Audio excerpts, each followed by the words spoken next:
पालन में रोवे लाल मोर हो, कोई तो उठा लो।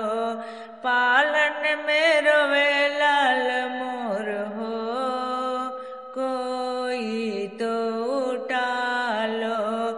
अपने अम्मा रहती ते गोदी उठवती, अपने अम्मा रहती ते गोदी उठवती।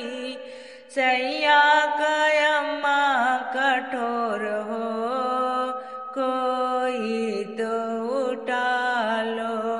सैया का अम्मा कठोर हो, कोई तो उठा लो।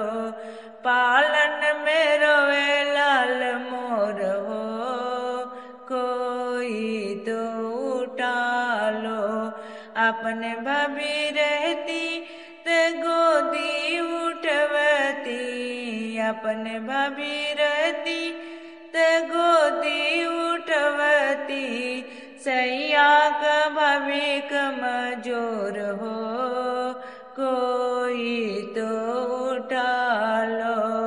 सैया का भाभी कमजोर हो, कोई तो उठा लो। पालन में रोवे लाल मोर हो, कोई तो उठा लो।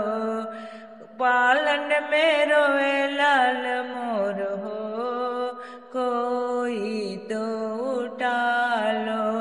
अपने बेना रहती ते गोदी उठवती, अपने बेना रहती ते गोदी उठवती। सैया का बना मुँह जोर हो, कोई तो उठा लो। सैया का बना मुँह जोर हो, कोई